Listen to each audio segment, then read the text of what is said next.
আসসালামু আলাইকুম, welcome back to my channel. কেমন আছেন আপুরা? নিশ্চয়ই ভালো, আলহামদুলিল্লাহ আমি ভালো আছি।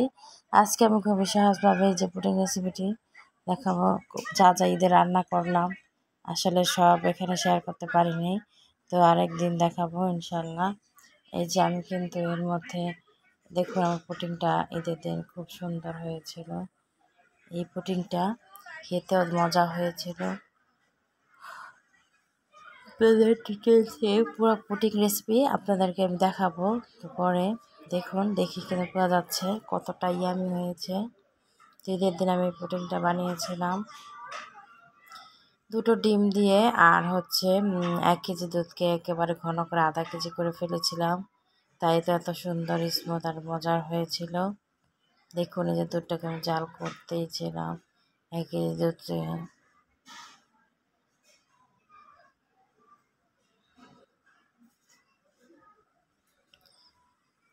আর এই যে হচ্ছে শ্যামার জন্য দুধটা জাল দিয়ে নিচ্ছি, লাচ্ছা শ্যামের জন্য। আর এই গাজরটা কেটে নেব আমি পাস্তা রান্নার জন্য। আর এই যে ভুনা জর্দা শ্যামাটা রান্নার জন্য প্রথমে একটি কড়াইতে তেল বা ঘি দিয়ে নিয়েছিলাম, তারপরে দারচিনি এলাচি রাও, তারপরে এই যে দেখুন 1 কাপ পরিমাণ পানি দিলাম। আমি কিন্তু এখানে মোট 1.5 কাপ পানি দিব। এই যে নারকেল কোড়াটা দিয়ে দিলাম। এখানে 2 প্যাকেট ভুনা জর্দা শ্যামার মধ্যে আমি একটি পুরো নারকেল কোড়ানো কিন্তু দিয়ে দিয়েছি। আর এই যে নেড়ে চেড়ে একেবারে সব পুরো শ্যামাই যেন ভালো করে সেদ্ধ হয়। আর এর মধ্যে কিন্তু আবার চিনি অ্যাড করব। নেড়ে চেড়ে সেদ্ধ করে নিচ্ছি শ্যামাটা। এই যে চিনিটা অ্যাড করে দিলাম। চিনিটা 2 কাপ দিবেন, কারণ 2 প্যাকেট শ্যামার জন্য 2 কাপ চিনি। আর তারপরে যদি বেশি লাগে, বেশি খান, তাহলে দেখে চেক করে তারপর কিন্তু আবার দিতে পারেন শ্যামাটা, চিনিটা। দেখুন একেবারে ঝরঝরা আর সেদ্ধ পারফেক্ট শ্যামাই রান্নাটা হয়েছে। নেড়ে চেড়ে একেবারে চুলার তাপটা কমিয়ে তারপর কিন্তু একেবারে শুকিয়ে নিব পানিটা। আর এই যে সেমাই আরেকটু ছিল, সেটাও দিয়ে দিলাম। যত মানে জড়ো জড়ো সেমাই নারকেল দিবেন, ততটাই সেমাই মজা লাগে। নেড়ে চেড়ে একেবারে পানিটা শুকিয়ে নেব। আর দেখুন একটা সেমাইয়ের সাথে যেন একটা না লাগে সেভাবে কিন্তু নেড়ে চেড়ে দিচ্ছি। এই যত সময়টা কিন্তু খুবই মজার হয় যদি ভালো করে রান্না করা যায়। এখন শেষ পর্যায়ে কিন্তু ঘি অ্যাড করবো এর মধ্যে।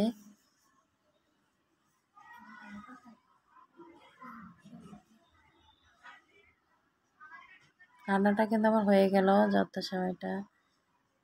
আপনারা কিভাবে রান্না করেন একবার দেখাবেন।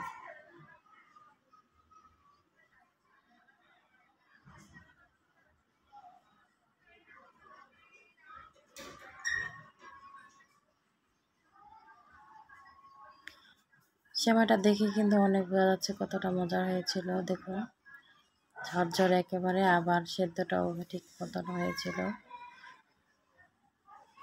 এখন কিন্তু আমি পাস্তা রান্না করে নিচ্ছি।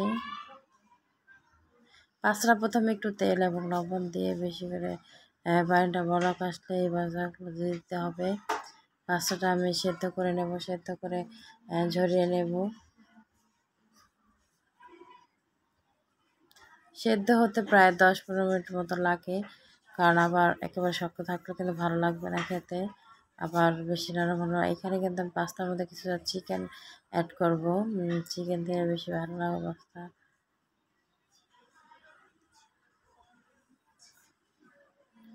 এই যে একটু সামান্য একটু মরিচের গুঁড়ো, সামান্য একটু মাংসের মশলার গুঁড়ো, তারপরে এখানে ধনিয়া গুঁড়ো, লবণ দিয়ে এবং কর্নফ্লাওয়ার দিয়ে ভালো করে মেখে নেব।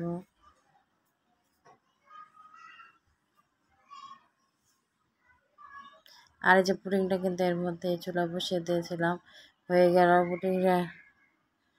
আসলে আমি ভয়েসটা দেওয়ার সময় আমার খুব মাথা ব্যথা করছিল, আপনারা ক্ষমা দৃষ্টিতে দেখবেন। আর এই যে আমার পুডিং হয়ে গিয়েছে।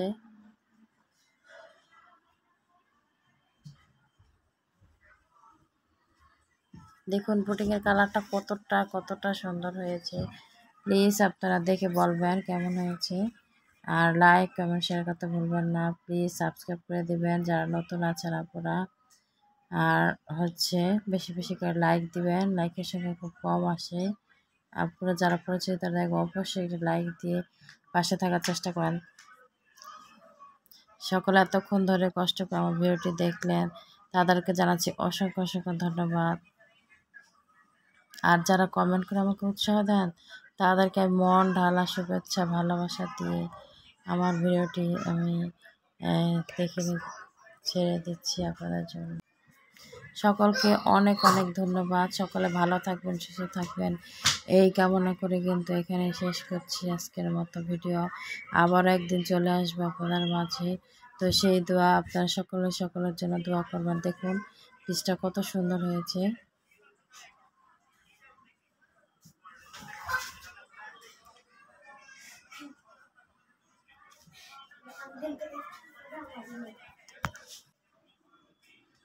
এবার আমি একটি পিস খেয়ে দেখাবো কতটা স্মুথি ভাব এসেছে। দেখুন এবার কেটে আমি খেয়ে দেখাবো আপনাদেরকে। দেখুন কতটা মজা, কি দারুণ।